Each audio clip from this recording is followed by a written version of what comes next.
મિત્રો ₹96,000 સુધીનો અંદાજિત નફો થઈ શકે એવો એસએમઈનો આઈપીઓ આવ્યો છે અને કંપનીનું નામ છે અનાવિલ વાયર એન્ડ એન્જિનિયરિંગ. આજના વિડીયોમાં કંપનીના ગ્રે માર્કેટના પ્રીમિયમથી લઈને બિઝનેસ સુધીની તમામ વાત કરવાની છે. તો શરૂઆત કરીએ વિડીયોની મિત્રો. તો નમસ્કાર મિત્રો, હું છું પ્રોફેસર ભાર્ગવ અને આ છે આપણું ડિસ્ક્લેમર. તો કંપની કામ શું કરે છે ત્યાંથી શરૂઆત કરીએ તો વાયર અને એન્જિનિયરિંગની જે અલગ અલગ પ્રોડક્ટ છે, એ બધી પ્રોડક્ટ આ કંપની બનાવે છે અને ઔદ્યોગિકમાં જે મતલબ કે બિઝનેસની અંદર જે મોટા અને ખાસ કેબલો જે બનાવવામાં આવે છે ક્વોલિટીવાળા, એ તમામ કેબલો આ કંપની બનાવે છે. ઇલેક્ટ્રિક અને ઇન્ફ્રાસ્ટ્રક્ચર ક્ષેત્રની અંદર જે પણ પ્રોડક્ટ વપરાય છે એ પણ કંપની બનાવે છે અને કંપની જે પવનચક્કી બનાવવા માટેના જે સ્ટીલ વપરાય છે, એ સ્ટીલ અને ત્યાં જે વાયરિંગ વપરાય છે એ પણ કંપની બનાવી રહી છે અને ગુણવત્તા અને ટેકનોલોજી ઉપર ખાસ ધ્યાન છે અને કંપનીના જે 2 પ્લાન્ટ છે એમાંથી એક પ્લાન્ટ તો આપણા ગુજરાતની અંદર જ છે.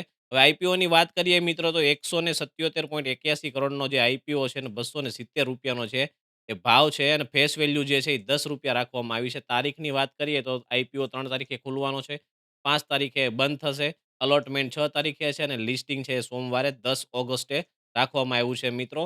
રિટેલ કેટેગરીની અંદર વાત કરીએ તો 800 શેરનો તમારો એક લોટ એપ્લાય કરવાનો છે. એસએમઈ આઈપીઓ છે એટલે 800 ગુણ્યા 270 2,16,000નું રોકાણ થશે અને અહીંયા તમને જો આઈપીઓ લાગે છે તો ટોટલ છે એ ₹64,000 સુધીનો છે એ તમને નફો થઈ શકે છે મિત્રો.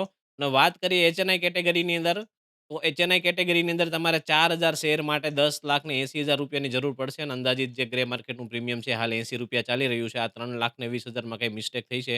3,20,000ના બધા લોટ નહીં લાગે. તમારે ટોટલ જે છે એ 3 લોટ લાગશે મિત્રો અને 3 લોટ જો તમને લાગશે છે 1,200 શેરના 3 લોટ, તો 80 એટલે કે ₹96,000 સુધીનો છે નફો થઈ શકે છે. અગેન જે આ નફો જે છે એ ગ્રે માર્કેટના પ્રીમિયમને આધારે કહેવામાં આવ્યો છે અને ગ્રે માર્કેટનું પ્રીમિયમ છે ગમે ત્યારે છે એ પ્લસ માઇનસ થઈ શકે છે. રિઝર્વ કેટેગરીની વાત કરીએ તો એન્કર ઇન્વેસ્ટરની અંદર છે 28.48%.